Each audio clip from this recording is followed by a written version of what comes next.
Go. So good afternoon everyone. So today we're going to discuss about artistic and creative literacy. So artistic literacy, National Coalition for Core Arts Standards, a conceptual framework for arts learning and creating, states that artistic literacy is the knowledge and understanding required to participate authentically in the arts, when individual can learn about dance, media, music, theater, and visual arts, through reading and printing, and print text. Artistic literacy requires that they engage in artistic creation process directly through the use of materials in specific spaces. So in artistic literacy po, sinasabi na dito na for us to be artistically literate, kailangan po na natin ng mga materials to do a such thing. Kagaya po kung sinasabi po dito na maaari po kami sa ang pagsasayaw, ang media and music, maaari po natin sa natutulog yung mga creative mga print text. But in artistic literacy, kailangan po talaga natin ng materials para po matutunan ito to be artistically literate. Okay pa? So researchers have recognized that there are different benefits of arts, learning and engagement in schooling.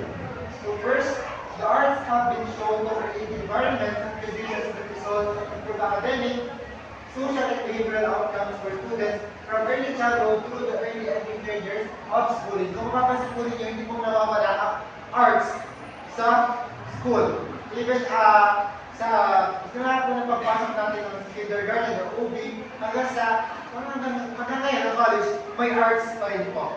Okay pa? So, mahalaga po talaga ang arts sa bata. Third po, art text. However, due to the range of art forms and the diversity and complexity of programs and research that have been implemented, it is difficult to generalize findings concerning the strength of the relationship between the arts and the learning and the causal mechanism underpinning this association. Kung mapapansin po ninyo, sa arts po natin, masyado po tayo maraming ginagawa sa maraming sa kindergarten hanggang sa ngayon. Di ba marami po, kumbaga, let's say na maraming diversions or diversity efforts. So lahat po daw doon, ay kailangan din ang mga research na ano ba talaga yung talaga sa itulog ng arts pagdating sa academic or sa learning ng bata. Okay ba? Dahil nasa po siyang tanaw. So bakit ba sa this aspects? Yes. The flexibility of performance provided to arts positions students to embody a range of different practices. Two, use of their minds in verbal and non-verbal ways to communicate complex ideas in a variety of forms, understand words, sounds, or images, imagine new possibilities, and persevere to reach goals and make them happen. Okay. So first use their minds in verbal and non-verbal ways. So through arts, through artistic literacy and creative literacy, nakakagamit ng bata yung kanyang isipan, hindi na sa mga verbal situations. Ano pa, maaaring through drawing, through acting, this is a kind of art. Next, communicate complex ideas in a variety of forms. So, di ba, parang makakita ko siya na number one. So, di ba, when we see the, narinig natin yung set ng communicate, madalas na naisip is through verbally. But we can communicate through the use of poems, through the use of songs, and other visual of arts. Next, understand words, sounds, and images. Through arts, we can interpret what are the meaning behind the specific art or thing. And then, imagine new possibilities. So through arts, for example, you have something to paint. Maaaring kita doon, ano ba yung mga possible na mangyayari? Ano ba yung gusto mong palabasin doon sa artwork mo? And then, persevere to reach goals and make them happen. So, through arts na talagang matutunan ng bata na mag-persevere na mag-persige para matapos yung sa artwork or para maitang tayo ka ng galing art. Next po, being able to critically read, write, and speak about arts should not be sole consisting factors that what counts as literacy in the arts. Kung hindi naman po, kapag you are critically read, write, and speak about arts, you are literate sa arts. Ano po? Tama po ba? So, sa scientific question lang po siya about the art. Ano po? So, ayon kay positive, valuable lessons of benefits that education can learn from arts, and these are various as follows. First, forms and content cannot be separated. So, ganito po yung mga kamay ninyo. So, sabi po dito, forms and content cannot be separated. Yung buong kamay po ninyo, yan po let's say that is ay form. And yung mga fingers po nila tayo, yun po ang content. So, we can, yes, hindi po natin nabubuo yung form kung wala pong content. Hindi po natin mabubuo yung kamay kung wala pong mga fingers or daliri. Okay po? So, next, second, everything interacts. So, yun din po yung sinasabi dito. There is no content without form and no form without content. Okay po? So, nuances or nuance matters. So, kapag sinabi po natin nuance, ito po yung how a certain thing is done. Kaya po dito, how a word is spoken. Paano masalita yung isang word. How a gesture is made, how a line is written, and how a melody is played. All affect the character of the whole. All depend upon the modulation and the nuances that constitute the act or the act. So, ibig sabihin, in artistic literacy or creative literacy, mahalaga po ang nuance or nuances kung paano po ginawa ang isang bagay. Detail by detail. 4.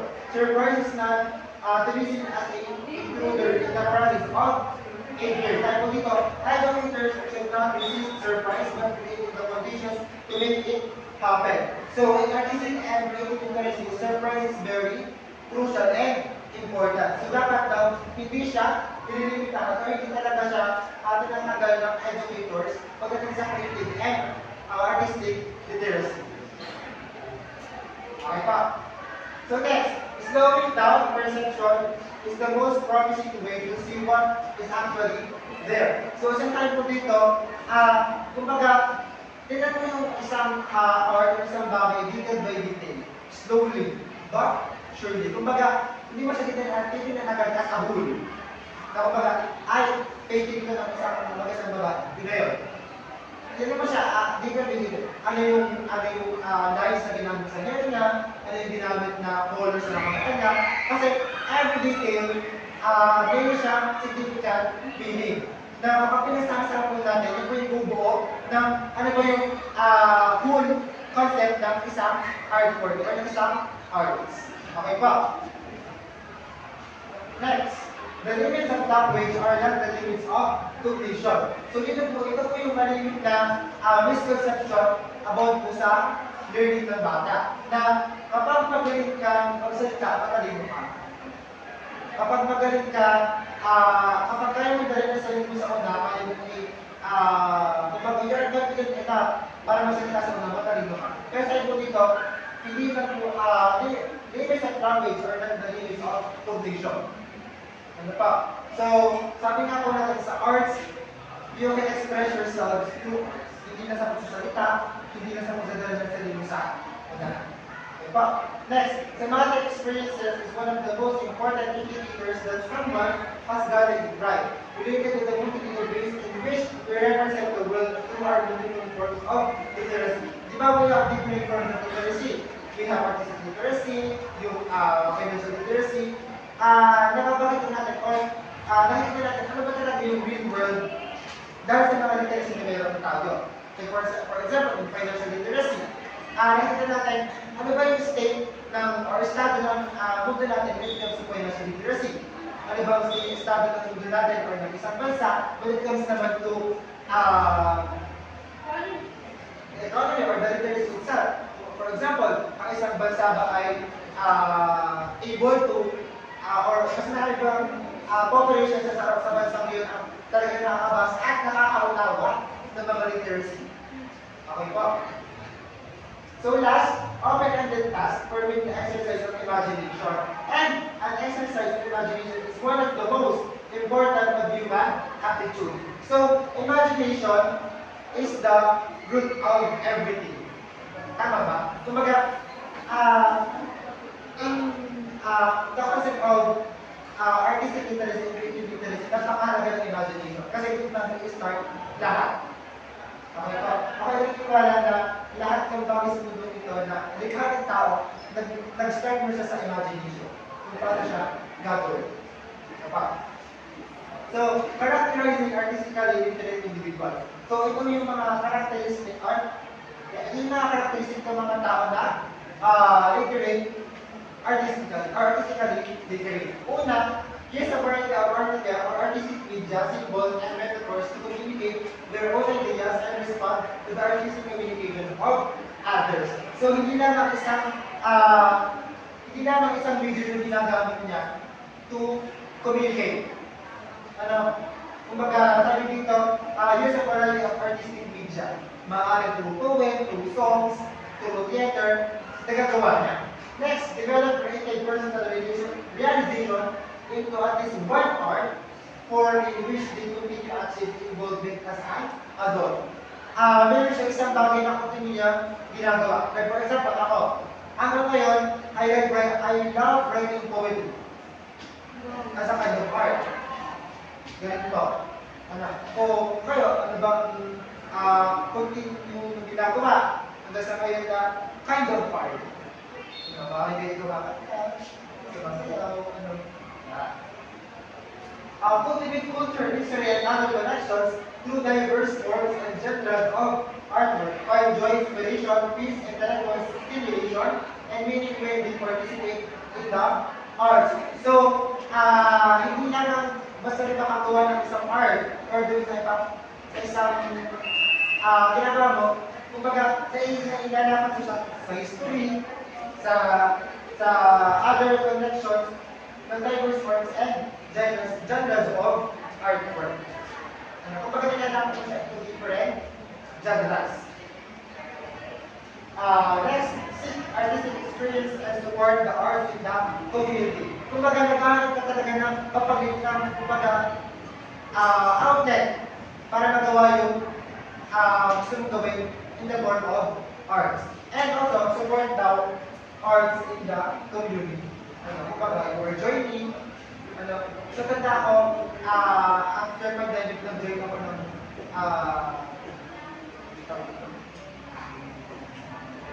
spoken poetry, kay Mayor. Hindi ako na. Okay. Okay. So, issues to teaching creativity.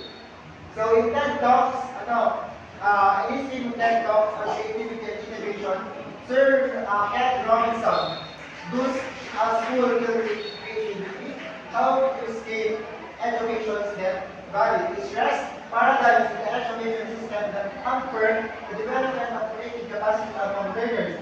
He emphasized that schools stigmatize mistakes. This primarily prevents students from trying and coming up with original ideas. So sabi ko ni Ken, Sir Ken Robinson, may factor ang school kung bakit hindi ka nagsasyahin ng bata in terms of arts. Sabi nila, sa school na natuturuan ng bata o nagtatalintutak ng bata na bawal, bagka, mali. So ang bata, hindi nagtataray ng mga bagong things or mga new things to explore, kaya sila ay, kumbaga na-stuck sa mga talagang yung alam nila. Yan. We also recreated the hierarchy of systems. Firstly, most useful subjects such as mathematics and language for work are at the top, while arts are at the bottom. So lagi ang bibigyan ng importansya ay ang mathematics and language-related subjects. And then, sabi dito, academic ability has come to dominate our view of intelligence. So, ako sinasabi doon na, yun yung sabi din kanina, kumbaga yung academic ability ng bata, doon nasusukat kung magaling siya o hindi. Nadi-disregard yung galing niya into arts. And then, original competencies, classroom experiences, and assessment are geared toward the development of academic ability. So, they are geared them doon sa pag-push at pagpapalaga ng pagpapalago ng academic ability ng bata, but not the artistic ability ng isang bata. Okay ba? So, students are schooled in order to pass an exam in college, universities later on. Because of this painful truth, Robinson challenged and the school. So, ito yung gusto ng mapangyari ni Robinson. First, educate the well-being of learners and shift from the conventional learning toward academic ability alone. Second, give equal weight to the arts, the humanities, and physical education. So ang gusto ni Robinson, magkaroon ng equal treatment, equal time sa pag-ubus ng oras sa pagdating sa arts, sa humanities and physical education. Hindi yung more on academics tama. Okay pa? Then facilitate learning and burst forward stimulating curiosity among learners. So dapat naiisip sa bata yung curiosity sa kanila. Ano? So hindi naman kung ano yung binibigyan ng creativity ngayon. Next, awaken and develop powers of creativity among learners. So, kailangan na enhance yung creativity ng bata para kung sa arts. Hindi naman yung creativity ng bata when it comes to academics. Okay pa? So, view intelligence as diverse, dynamic, and distinct, contrary to all we believe that it should be academic ability here. So, kapag hindi ko siya mapagyari ni Robinson na intelligence ay iba-iba. May iba-ibang pinagagaling, hindi lamang siya nakapokus sa academic ability na isang bata. Yun yung gusto para basahin na gusto mapangyari ni kay Robinson. Yan. The authors proposed for essential components developing or designing curriculum that cultivates students of artistic and creative literacy. Such a process actively encourages the creative, constructive thinking involved in making which are fundamental to the development of the system reading, writing, and numbering. Yeah. First, imagination and preference fantasy metaphor. So, kaya sinasabi ko kanina, imagination is very crucial and important in terms of academic or artistic and creative literacy. So, sabi ito, the teacher will plan for learning and teaching opportunities for children to be advanced who they are and who they are not, transforming reality, building narratives, and mastering the manipulation, science, symbol, system.